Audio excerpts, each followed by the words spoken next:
Muy buen día a todos los televidentes de su canal católico Utzig Ajao.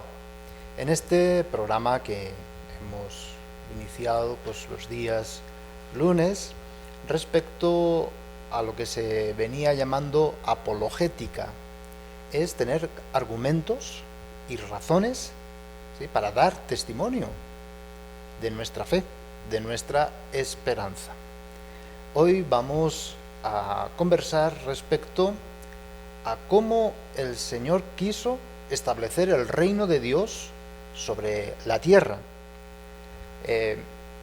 Sería ignorar las Escrituras, ignorar el Evangelio, el Nuevo Testamento, si pretendiéramos que Dios no quiso necesitar de mediadores, de mediaciones, para inaugurar el reino en la tierra.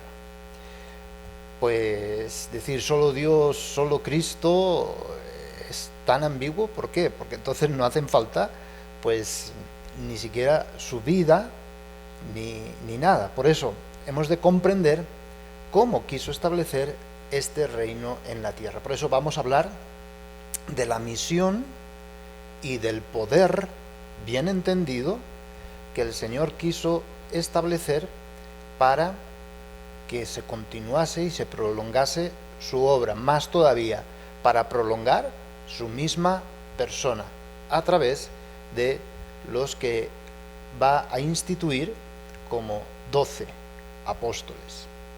Cristo llamó a unos hombres para que le siguieran. Si queremos leer con humildad y sencillez el Evangelio, así fue. Eligió, llamó, hizo a unos hombres para que lo siguieran. Y de aquellos que lo habían seguido, que eran mucha gente, escogió a 12 que fueron llamados apóstoles. Es muy importante reconocer qué significa 12 y qué significa apóstoles, de entre muchos. Por lo tanto, ya no son todos 12, ni son todos apóstoles. Aquí hay una distinción. Entre muchos llamó a unos pocos. Bien, esto es fundamental recordarlo. En el Evangelio, según San Marcos, capítulo 3, versículo 14, lo tenemos muy claro por las palabras que usa. Dice así, en el Marcos, capítulo 3, versículo 14. Instituyó 12 para que estuvieran con él y para enviarlos a predicar. Instituir es una palabra fuerte. 12, es decir, instituir significa algo así como creó. Creó. ¿Y por qué 12?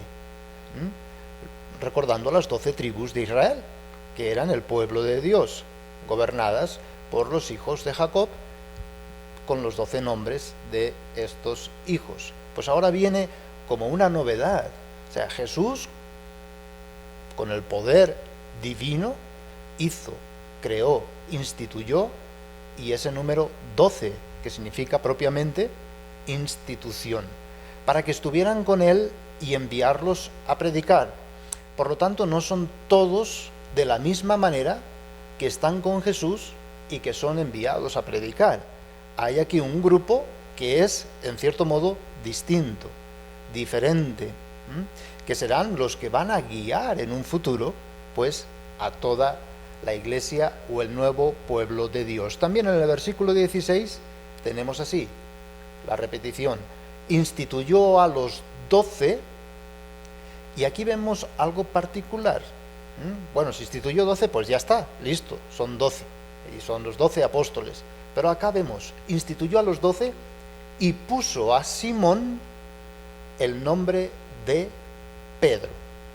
Aquí vemos algo distinto también, algo diferente. Es decir, cambia el nombre de Simón a Pedro. ¿Por qué?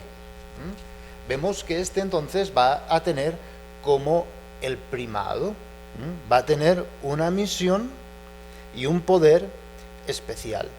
Siempre repito, un poder bien entendido, no es un poder de dominio o que se le hace dueño de algo, ¿no? Sino que es un poder que significa prolongación. Bien, entonces, Jesús hizo a 12. Elección esta que representa una verdadera creación, cuya finalidad era la creación del nuevo pueblo de Dios.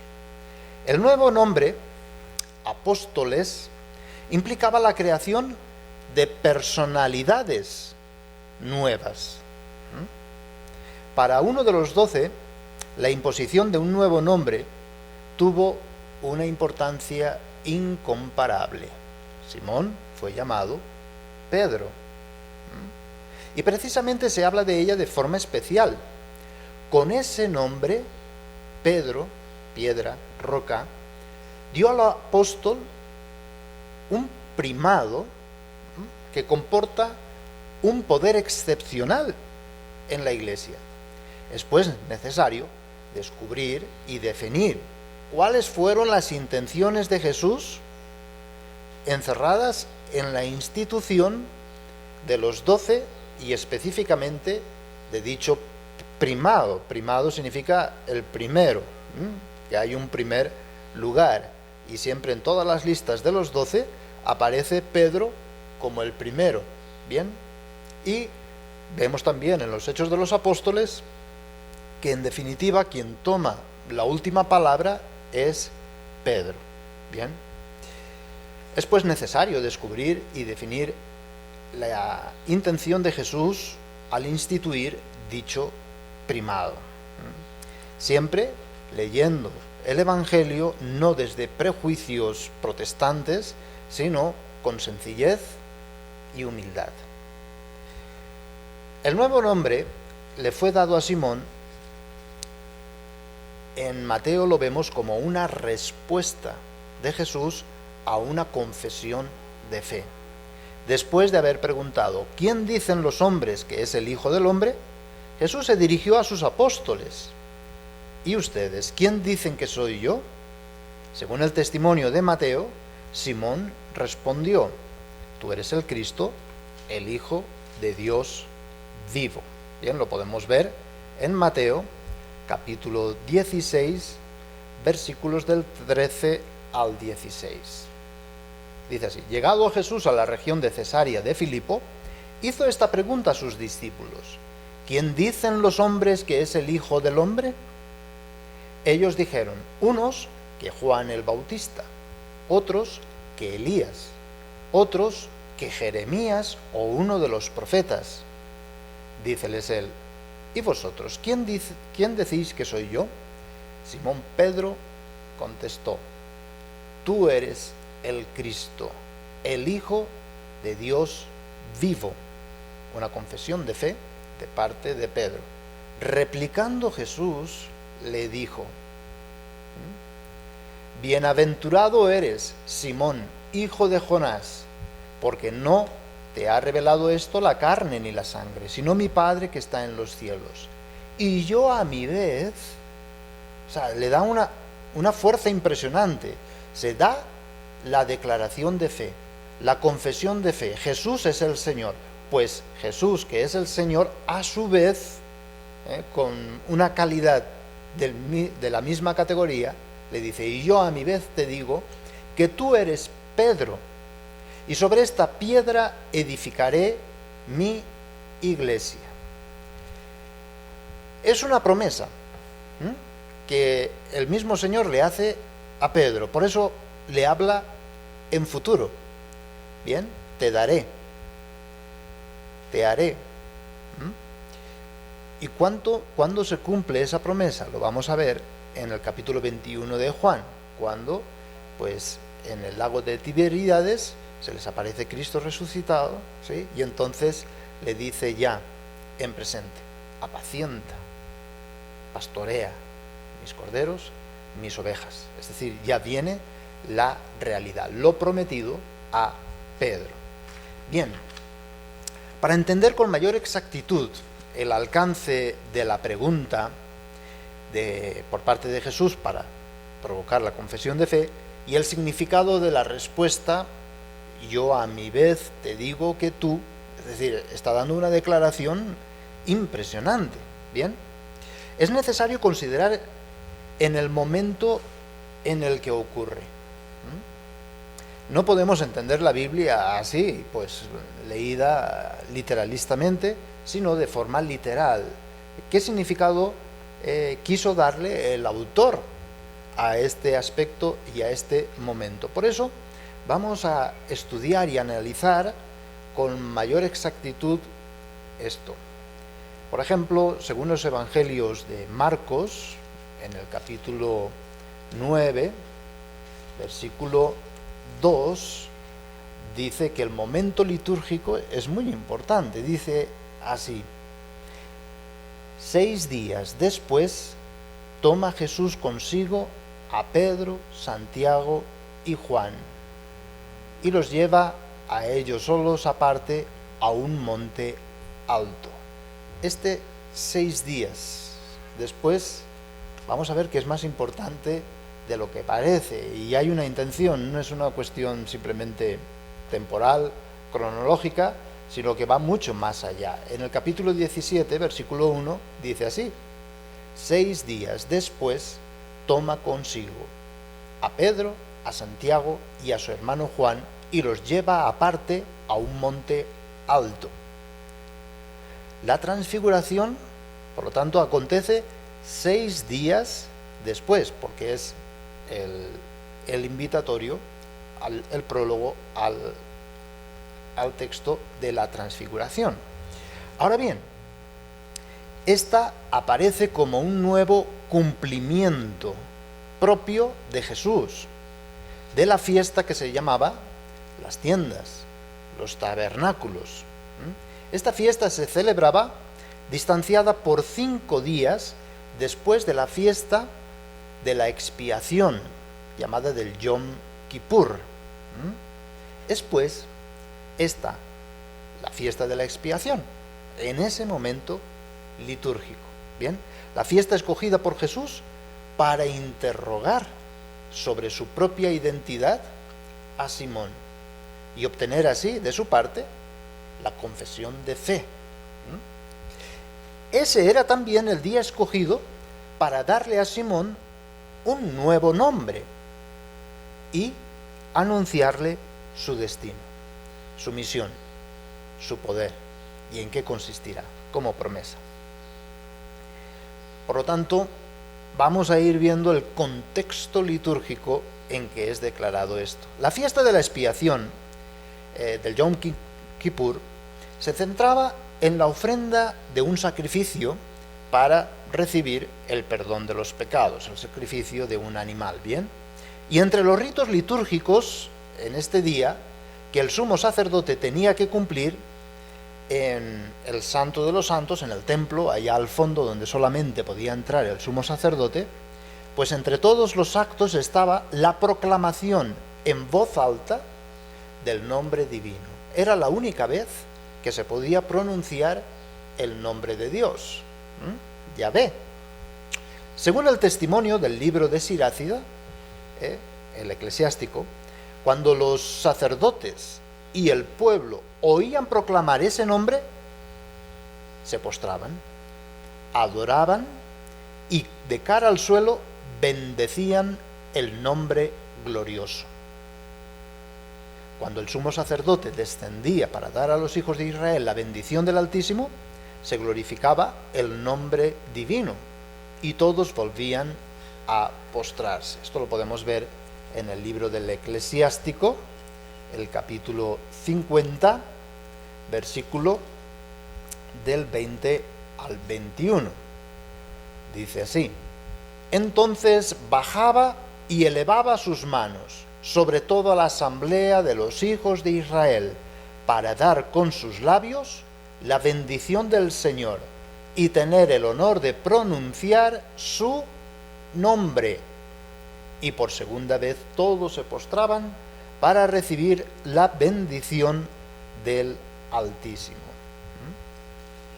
Parece ser que en tiempos de Jesús esta era la única ocasión en todo el año litúrgico en que se pronunciaba en voz alta el nombre de Hashem, Yahvé. Pero fijémonos bien, ¿cuál es la intención entonces del evangelista de ponerlo ahí en ese día justamente? Al elegir este día de fiesta, Jesús deseaba que el nombre divino fuera pronunciado en una nueva perspectiva, en la que la liturgia de la antigua alianza hallará su cumplimiento. Simón, proclamándolo Hijo de Dios vivo, responde a ese deseo y ahora pronuncia el nuevo nombre divino, el que Jesús le había revelado ampliamente con su enseñanza y sus obras. Sin saberlo, sin ser consciente, resulta que Simón cumple su papel de sumo sacerdote, que proclama en ese mismo día, la fiesta del Yom Kippur, la fiesta de la expiación, el nombre de Dios. Y lo hace expresando su fe en el Hijo de Dios. Un Hijo que es Dios. Vemos, por lo tanto, el contexto y cómo hay que leer de forma literal, pues esto es bien importante. La proclamación fue aprobada por Jesús. Bienaventurado eres, Simón. Fijémonos que no está hablando a todos, no está hablando a todos los discípulos, no está hablando a los 12 que instituyó e hizo, sino que está hablando a una persona concreta, a Simón.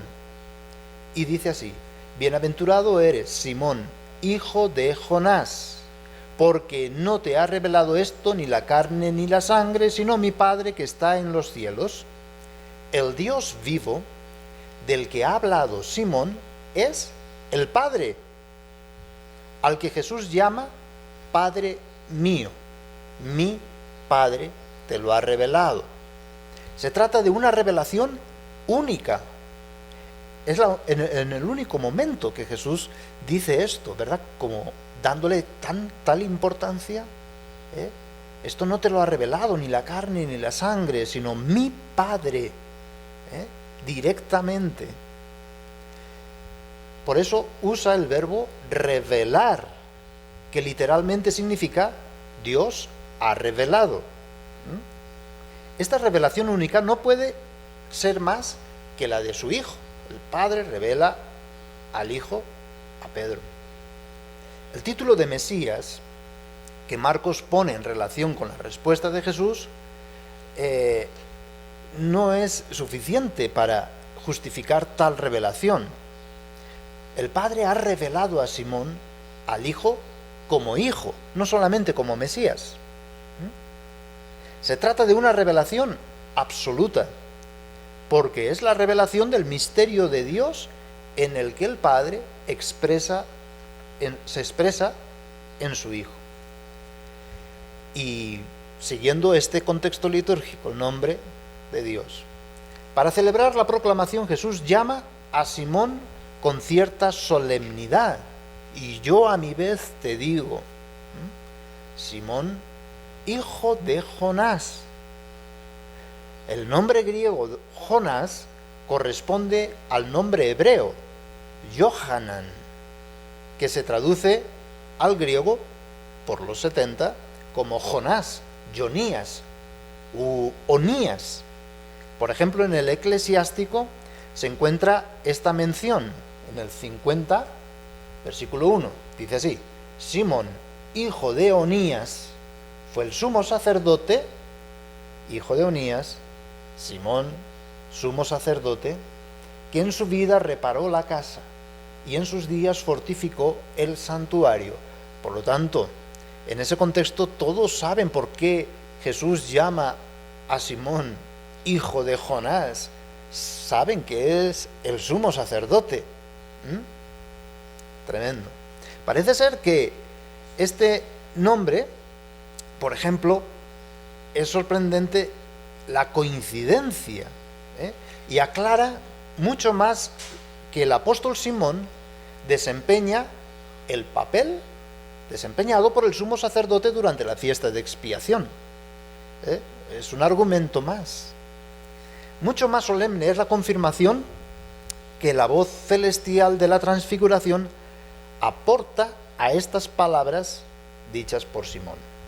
El breve intervalo que separa la fiesta de la expiación, 6 días después, pone de relieve el vínculo entre las dos declaraciones, la que el Padre hace directamente, ¿verdad? Este es mi Hijo, y la que Pedro dice, tú eres el Hijo, y el Hijo Dios. Los términos de la proclamación de la manifestación de Dios en la transfiguración recoge el tema fundamental y esencial de esta profesión de fe.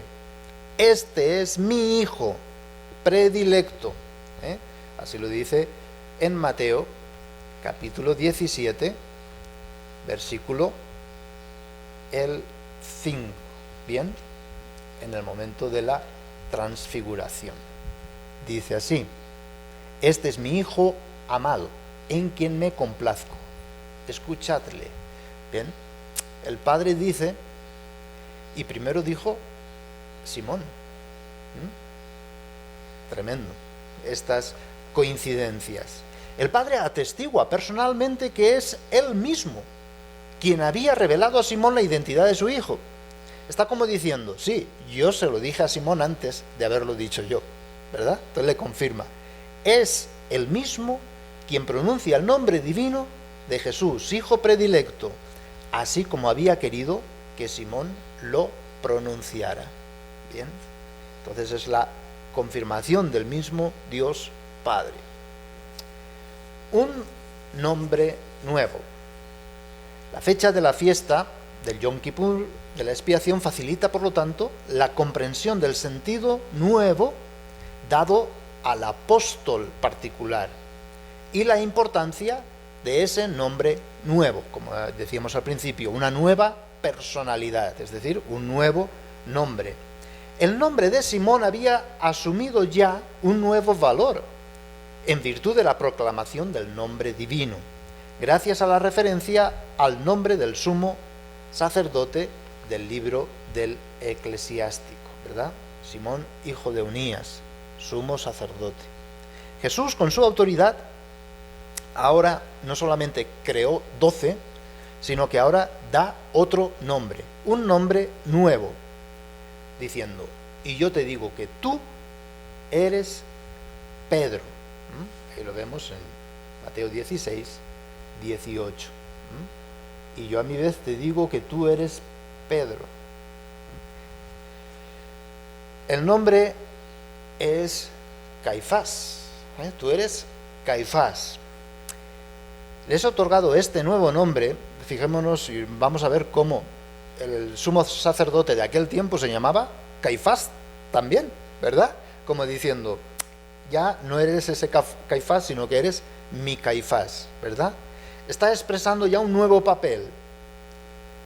Sobre esta piedra edificaré mi iglesia. Está dándole una misión, y una misión muy concreta.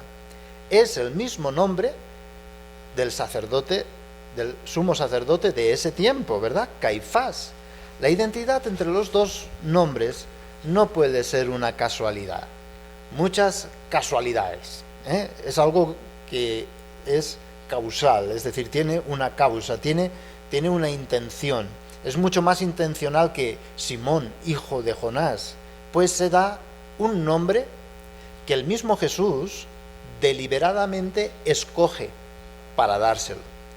Esa elección muy evocadora significa que para Jesús Simón es ya el sumo sacerdote, ya no solamente en promesa, y desempeñará, esto ya en promesa, en la iglesia la función que antes era asignada al sumo sacerdote judío.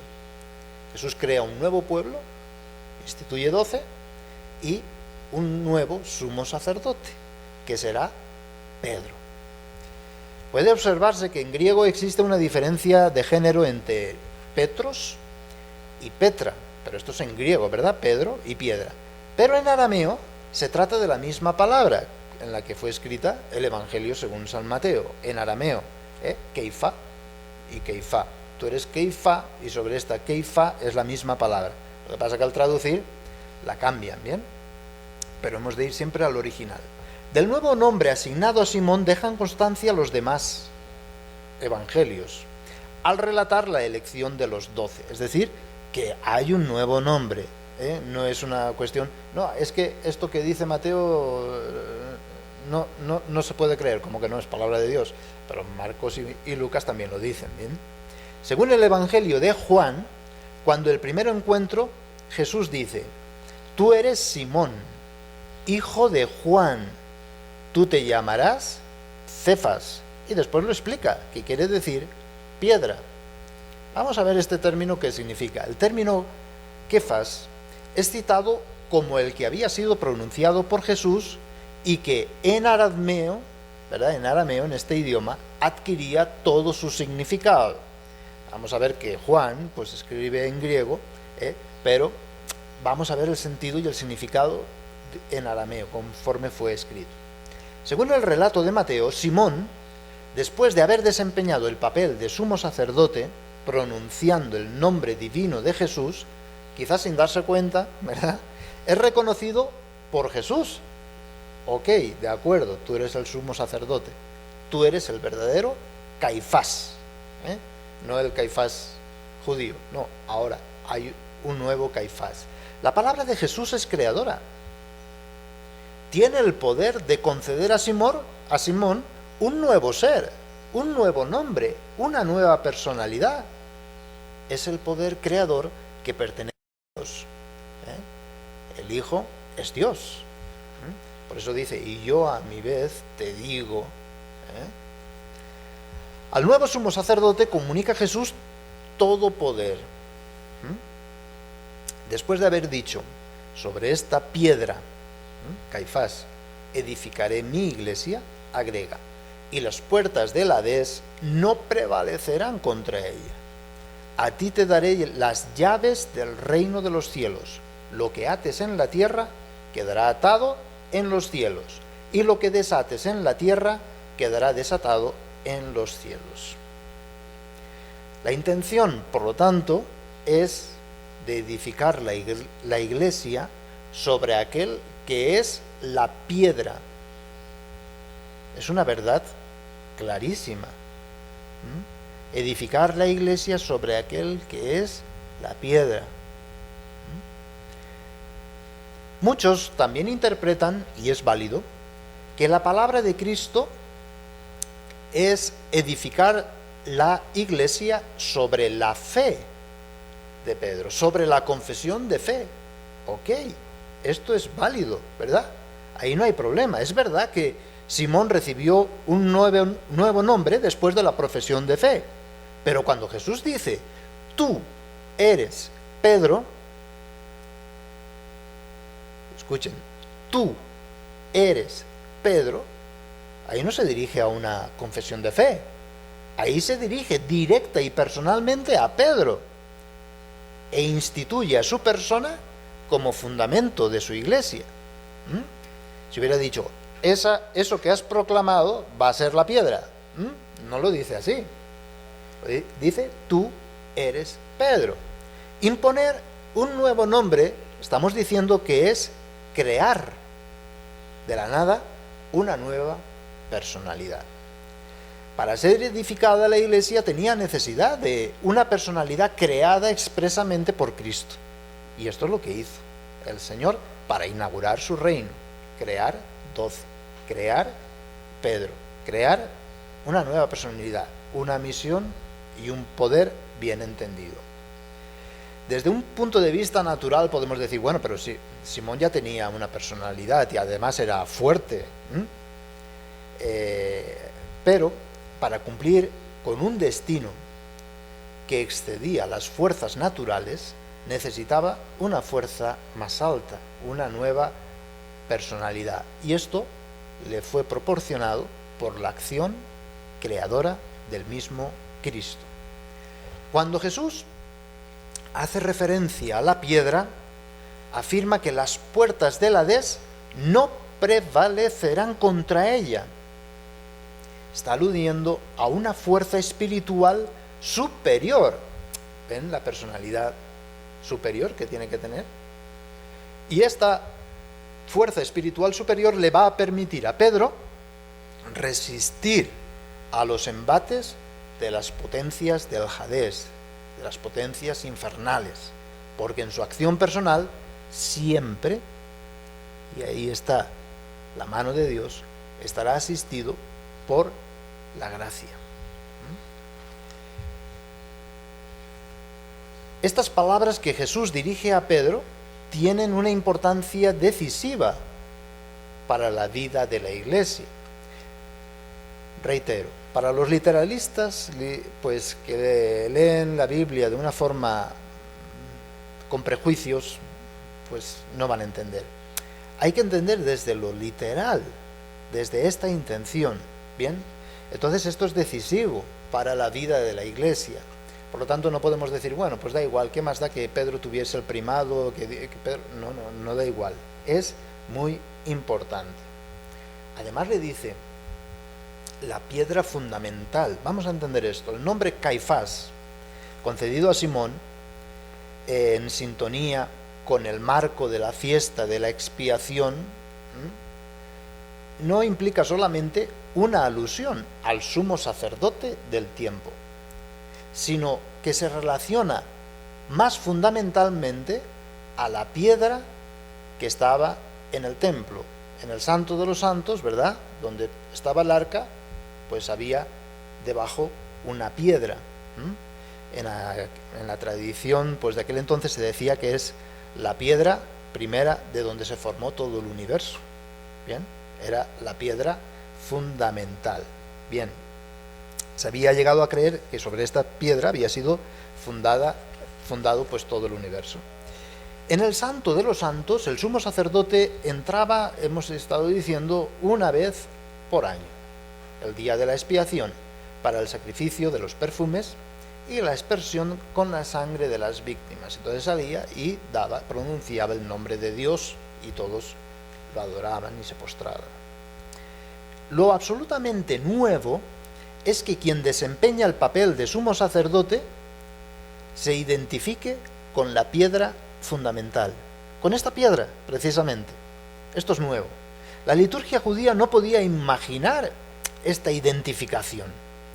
El sumo sacerdote era concebido como sometido a las reglas estrictas para el cumplimiento de gestos rituales. Su preparación para la fiesta de la expiación requería una semana. Durante el día de la celebración era sometido a una estricta vigilancia para que toda la actividad litúrgica fuera conforme a las prescripciones y así tuviera su eficacia. Ya hemos estudiado el libro del Levítico, ¿verdad? Se lo consideraba como un agente, el agente supremo de una institución ritual, para ejecutar todas las ceremonias preestablecidas. El hecho de que Jesús designe a Simón como sumo sacerdote, fuera de todo el marco ritual, es ya de por sí muy significativo. No están en el templo, no está Pedro ahí en el Santo de los Santos, está fuera, está en la calle, ¿verdad? Es la liberación del sacerdote en el encarcelamiento, diríamos, litúrgico. Nos está abriendo una perspectiva completamente nueva.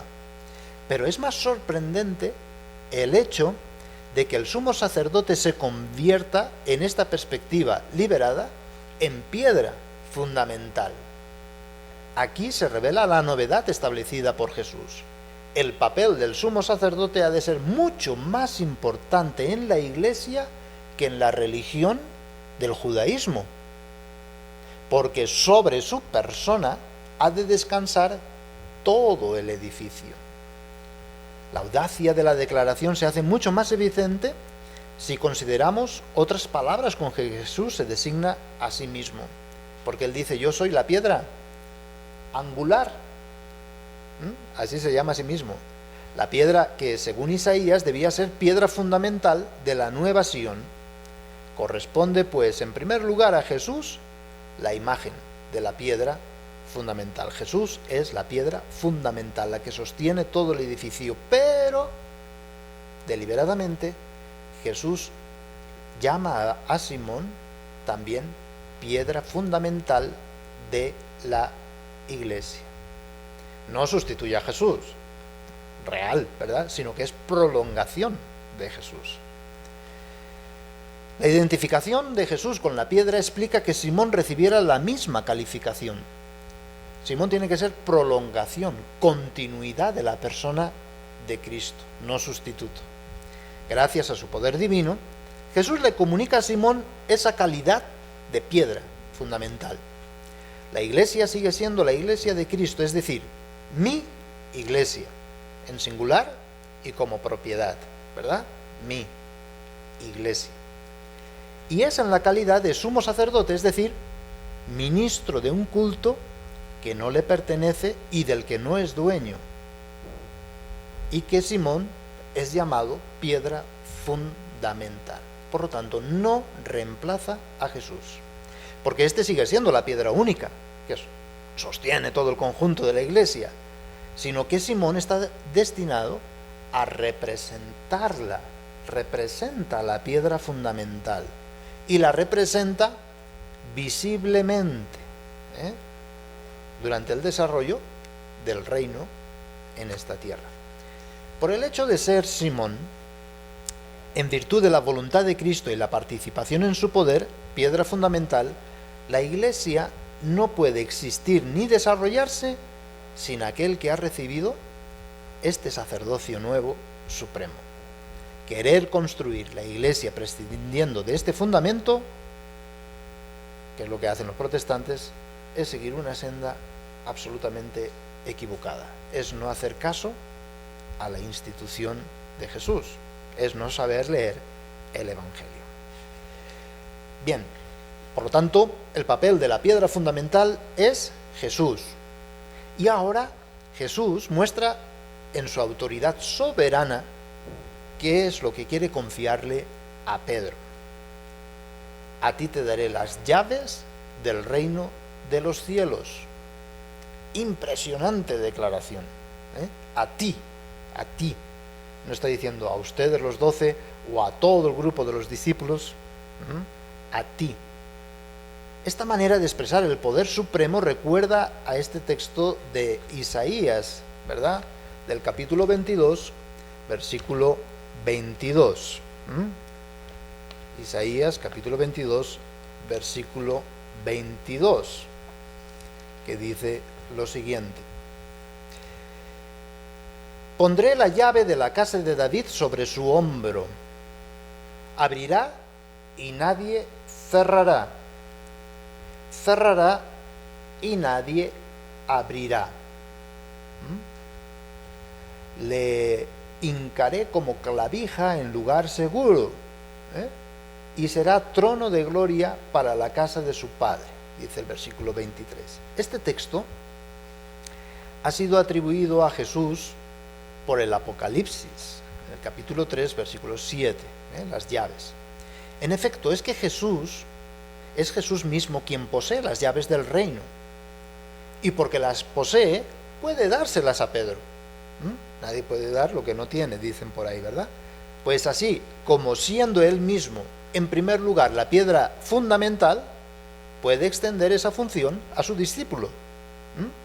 Por eso es prolongación, es continuación. Bien, por lo tanto, no, solo Cristo. No, pero mira el Evangelio, que le llama a Pedro ser prolongación y ser continuidad de Cristo mismo. La imagen de las llaves del reino quizás tenga relación con el gesto esencial del sumo sacerdote el día de la fiesta de expiación. Otra vez, volvamos a la intención. Un gesto que solo él podía ejecutar, y solo ese día, es decir, entrar en el Santo de los Santos. Para describir este privilegio podría decirse que en esta ocasión Jesús tenía las llaves, pero de la morada de Dios. Podía abrir lo que normalmente estaba cerrado y obtener así el perdón y las bendiciones divinas para el pueblo. Recordemos también en la carta a los hebreos, ha interpretado el sacrificio redentor de Cristo a esta luz, dice en 9:24. Pues bien, Cristo no entró en un santuario hecho por mano humana, en una reproducción del verdadero, sino en el mismo cielo, para presentarse ahora ante el acatamiento de Dios en favor nuestro. Es decir, es en el cielo que se entra, no es en una construcción hecha por hombres. Una vez por todas, Jesús entró con su ofrenda en el Santo de los Santos, en el reino de los cielos, convirtiéndose así en el dueño de este reino. Tuyo es el reino, ¿verdad? Decimos, del que posee las llaves con las cuales abre a los hombres la puerta. Jesús ha sido y sigue siendo el sumo sacerdote perfecto, que ha realizado todo lo que la liturgia de la expiación era solamente sombra o figura. Cristo, por lo tanto, quiere. No, pero ¿por qué? Porque quiere. Hay que decirle a los protestantes, y así está escrito, ¿verdad? Quiere. Le promete las llaves, el poder para abrir la puerta del reino en la que la vida celestial ya ha comenzado. Dárselas a Pedro. ¿Quién eres tú para decirle no? Es notable que no reserve ningún límite a este poder, pues no se conforma con dar una parte de las llaves. De esta manera confiere a Pedro una autoridad completa, verdadera imagen de la autoridad de Jesús. Las palabras con que termina la promesa evidencian esa autoridad con mayor claridad. Lo que ates en la tierra quedará atado en el cielo, y lo que desates en la tierra quedará desatado en los cielos.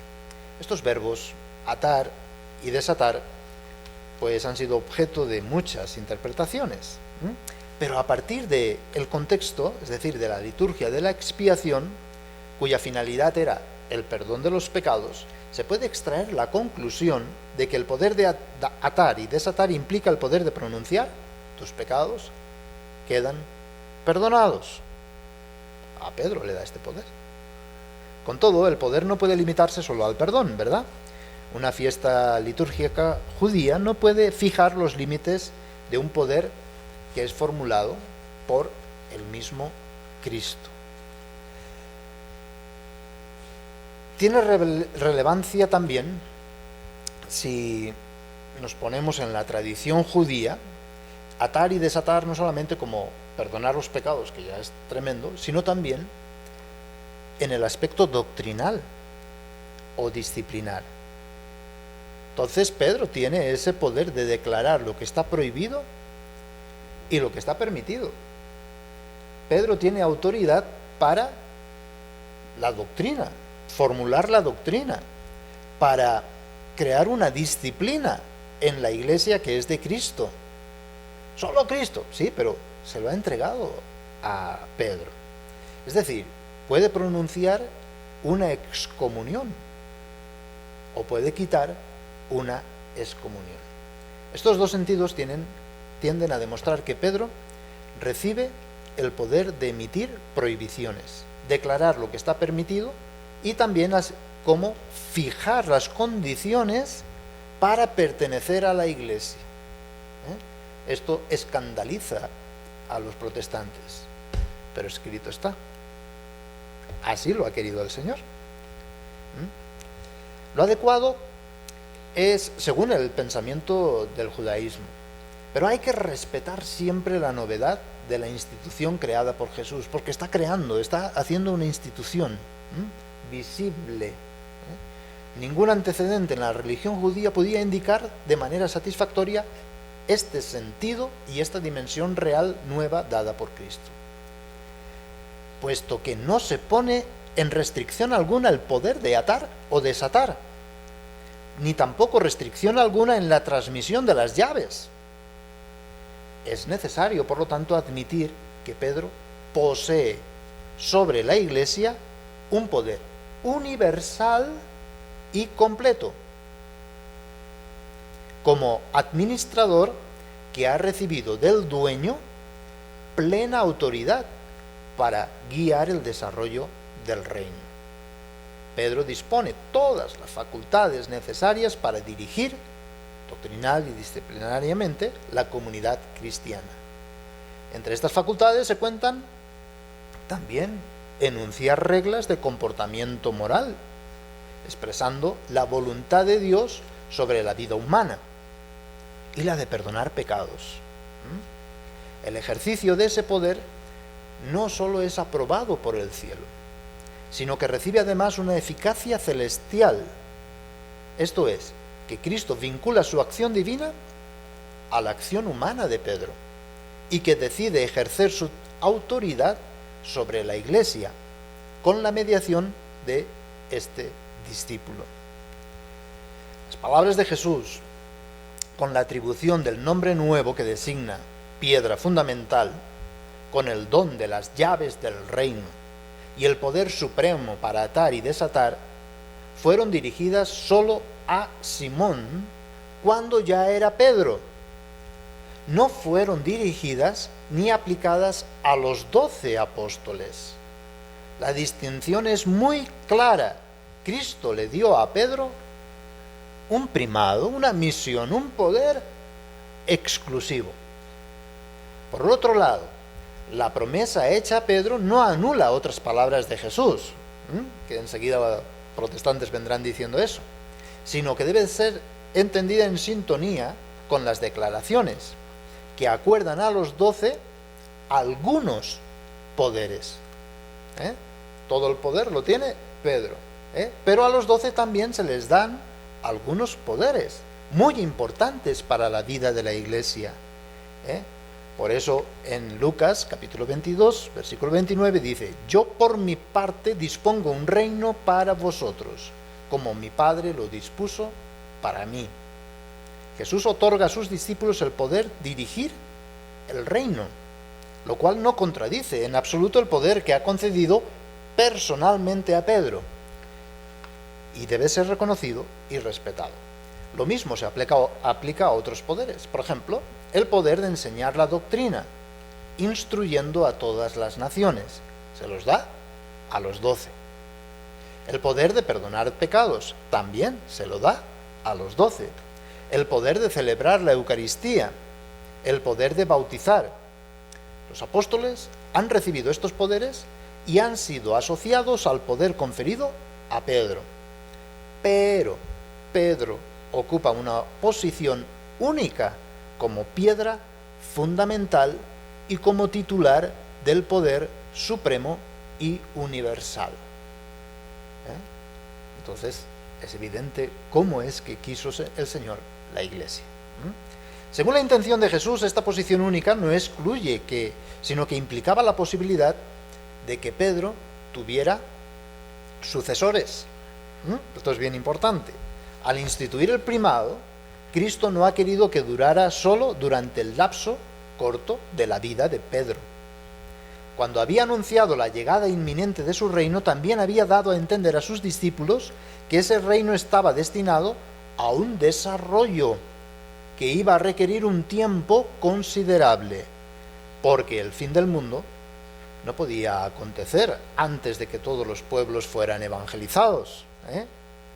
Mateo 24, 14 o Hechos capítulo 1 versículos del 7 al 8. Es decir, Jesús no podía haberse conformado con una limitada perspectiva de futuro y concebir para su Iglesia una estructura de poder que durara solo la vida de sus discípulos.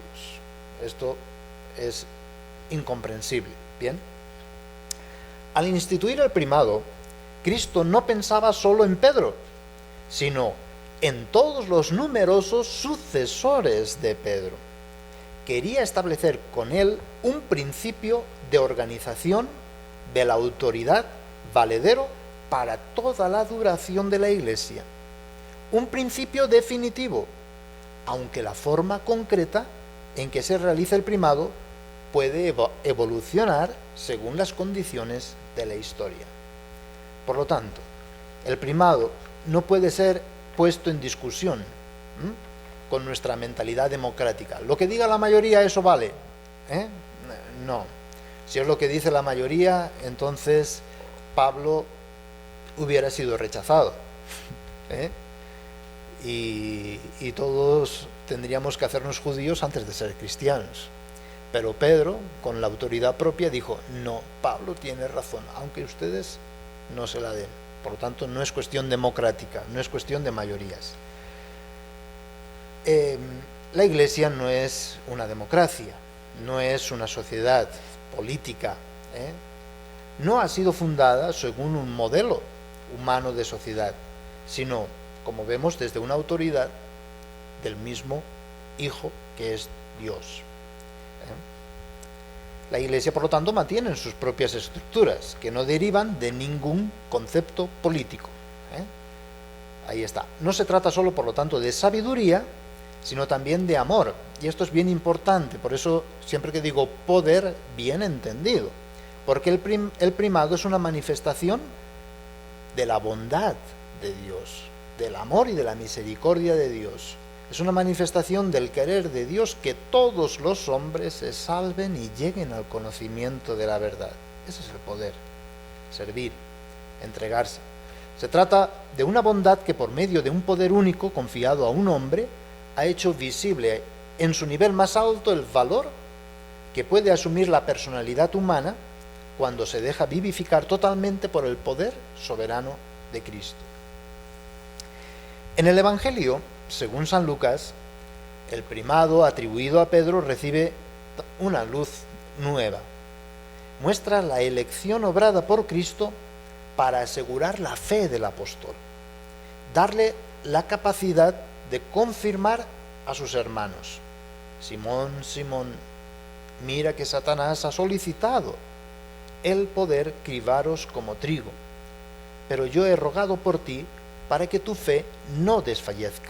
Y tú, cuando hayas vuelto, confirma a tus hermanos. No es posible poner en duda la autenticidad de estas palabras.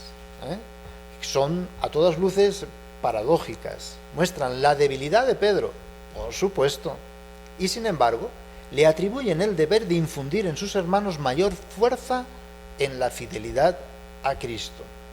Ese deber deriva de la audacia de Jesús. No duda en escoger para realizar una misión de ayuda a los débiles, a aquel que en la prueba se revelará como el más frágil. Así es Dios. Se realizará así la fuerza contenida con el nombre de Pedro, en su sentido más literal, piedra, donde uno se puede apoyar, estar firme. Las palabras de Jesús expresan el objetivo de reservarle a Simón una posición privilegiada. Los 12 son puestos ante la prueba, pero el maestro solo a Simón le dice que rezará por él. Aquí no vemos que es para todos, es por él.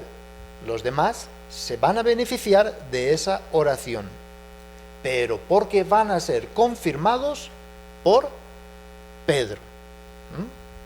Está claro, ¿verdad? La declaración durante la última cena hace alusión a las crisis que van a afectar a Simón en el momento de la negación. Su significado es mucho más amplio. El anuncio de la prueba aparece en términos generales, indefinidos, así como también la misión de confirmar a los hermanos.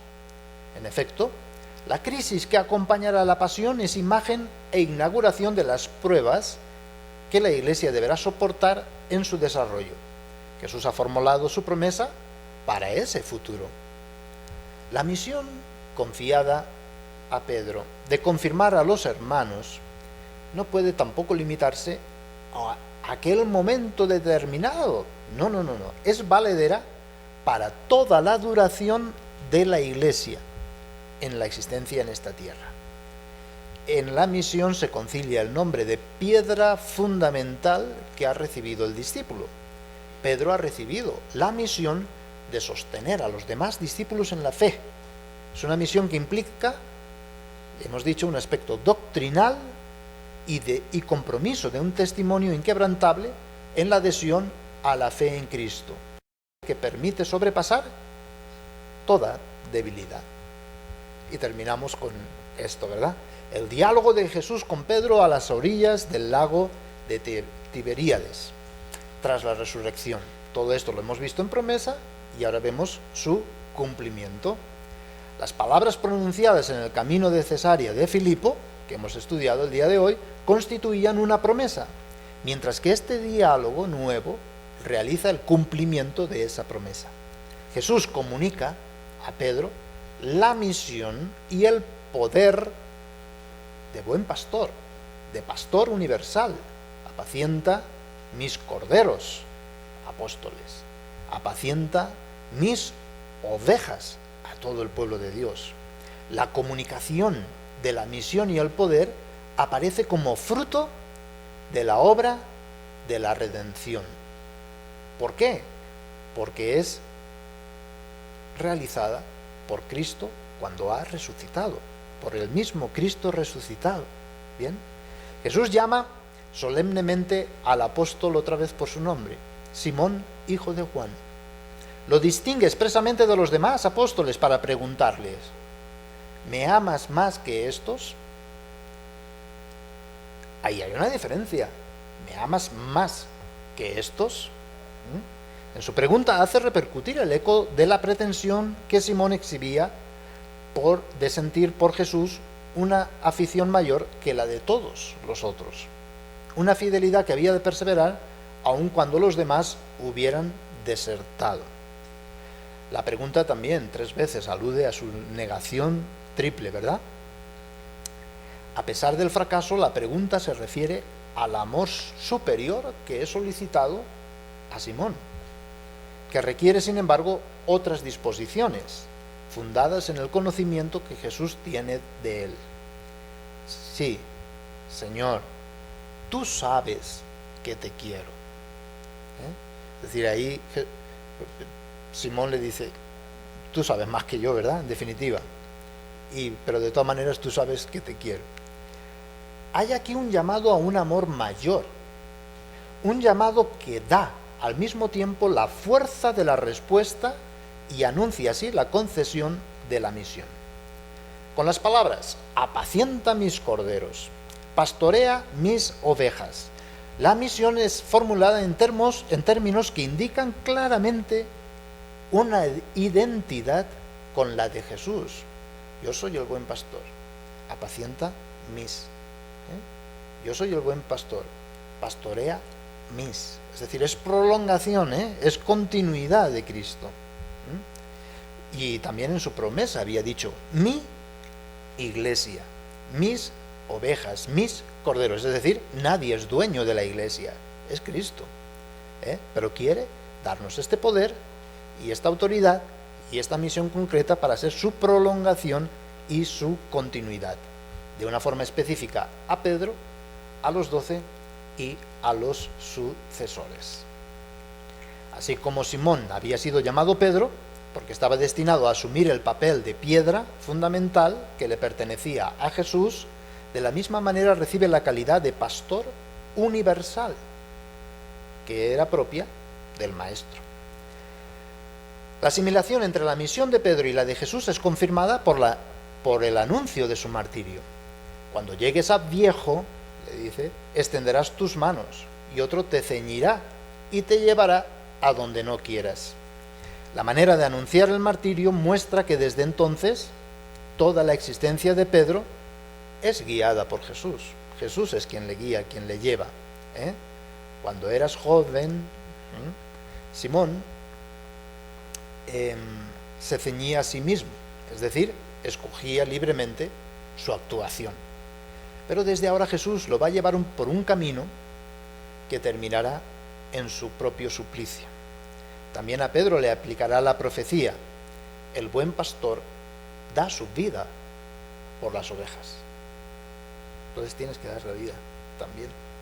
Lo que había constituido la novedad de la misión del pastor, así como Cristo la había definido, se cumple en este destino de quien ha recibido el mandato de ser pastor universal.